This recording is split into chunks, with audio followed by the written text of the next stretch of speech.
2015 with the micro badge were to lengthening the cooldown on the early levels of her threaded volley. Well, I saw Hjarnan's reaction when the champions were revealed. Brand battles there. Right now it is G2's bot lane. They get priority on the wave. That means that they're looking to get that early level 2. Try and get the level advantage, then force a couple of plays. I do believe Hjarnan started with the W on the brand, whereas Kasing started off with the Q. So both of them will likely be setting up for the stun once they hit that level 2 mark, and then the same will be done for the Syndra. And that's the thing that G2 have to be really careful of, as you were talking about earlier, Kobbe. The setup is just so strong from the Syndra brand duo. Yeah, Syndra still yet to put a point in the W for the slow. He's got Q early on for CSing here with the low cooldown, because they don't want to fall too far behind in CS early on, as G2 are pushing into the turret. Yeah, looking good so far, but there's level 2 dinged on both sides now.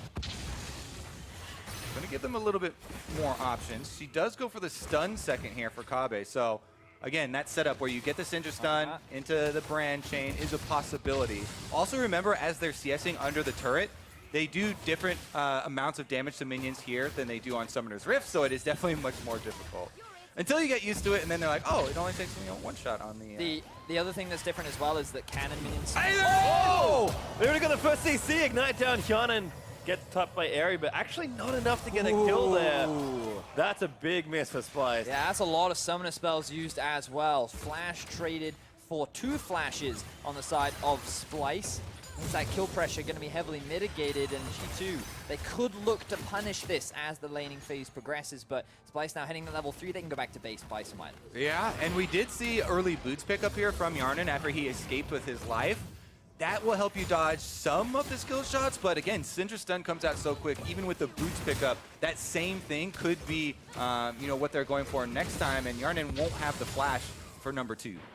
Also see that Kobbe has made that back, like you were mentioning, Vedius. These decent canning waves can make it quite different on when those timings are, but Kasing has not gone back yet, although that's cute. Some biscuits just got delivered to the Splice duo, so gonna have a bit more sustain here. Yeah, we don't have full information on all the minor runes that they have chosen, but the biscuit delivery should be seen quite a lot in this tournament, especially since they're trying to get all the sustain for the lane dominance and not give up experience with their recalls. Also the purchase here, you can see Syndra going for just more combat power with the Doran's ring, rather than, you know, the move speed that we saw on G2's side. Everyone again just kind of hanging back. Wadid looking pretty strong there at level 4 now, but once again, teams are just kind of happy to trade farm for now. G2, in that respect, are ahead by a few. Tension begins to mount between the 2 European squads. And that is a stun that lands, but no follow-up. Okay. It's just a couple of blows being traded back and forth. Yeah, so waiting for those summoners to come back up. Individual good shots there from G2. While we keep mentioning how Splice can set each other up, G2 just straight land theirs outright, so a little bit of harassment there. And they are ahead on minions right now. Even though we believe both teams are looking for the kills, the minions are going to be important to track. Yeah, it's one of those things that if you're getting close to that point, you'll probably just take that win. A lot of the times, they look for kills in the beginning, and if it gets to the point where they're closing in on 100, then it's just the pressure of this team has to be the ones to force the fight, you know, or else they do lose out on default by the 100 CS rule. Does seem like, again, teams are kind of taking their back. G2 again have stocked back up, boots on both now, plus double Dorans. Feeling pretty healthy, especially with that CS lead. We actually might get a 2v2 finally in the tournament where we actually see some level 6s as well, which we have not seen yet. Obviously, Brandon and Syndra have a bit of an advantage there. Oh, they certainly do. Wadid, though, could use his ultimate to perhaps separate off the 2, perhaps kind of set up a sneaky play like that. You can also go back to base and use it to get back to lane super quickly. Note that Kasing actually hasn't spent any of his gold yet, so that G2 do have an item advantage, which they could look to try and leverage. Gonna go back, probably now's the best time. Oh, Kobbe though does get caught, pops the barrier, but low on mana, burning down. From the brand passive, and he gets first blooded, but Hjarnan still gonna take some. It's not enough to kill him again. Close, but doesn't count unless you finish it off. Even the Airy, not enough. And it is G2 ahead in minions and ahead in kills now. Also getting ahead in turret damage. Remember, that's the other way you can win the 2v2. But Kasing finally gets his back in boots and a second Doran for himself. Kobbe does have an amp tome and a few more potions, so maybe you're going to feel a bit more healthy, but this is where it gets tricky because you're down in minions, your turret's taking damage, and you can no longer afford to make a mistake where one of you gets killed, because you instantly lose the game from that point. Big thing that is a pro for Splice, though, because of the Syndra pick instead of Talia at level 6, you gain very, very explosive power with the Syndra ult, and that could be a possibility to try and collect 2 kills at once. You do an ult early, get the balls on the ground, then you go for the stun and try and get both of them at once with the same stun. See how much Hjarnan can get here. Actually does need to pick up a lot of these minions to kind of keep that condition alive. Wadid also went back to base. Someone has a refillable, so apparently thinking that's going to go a little longer than they might expect, but Wadid did hold on to his ultimate for what it's worth. Level 6s have now been reached all across the board. Summoner spell still on cooldown, and a stun doesn't quite land from the side of Kobbe. G2 kind of in a better position, given that they do have the heal available on Wadid, but then there is the ignite as well on Kasing. I always question whether or not that's a good idea on champions like Brand and Syndra, because usually in solo queue you can never actually get in range to use your ignite. Usually you don't want to be that close, but here's the cutoff. So he actually did take the wall. I was thinking he might forego taking the wall and just put another point in a basic ability there for some extra damage. Sometimes you can use the wall creatively if you're closing in on the 100 CS or tower damage, but not right there. It does feel like teams are waiting for summoners to come back up. Hjarnan's ignite still on cooldown. Kobbe's barrier not too far away.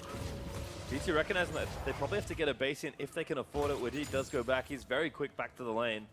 And again, I think at this point, G2 might actually be settling in to farm it out. Yeah, so Splice should actually let the wave push right now because there's a cannon going against non-cannon, which means that they can close that CS gap just a little bit.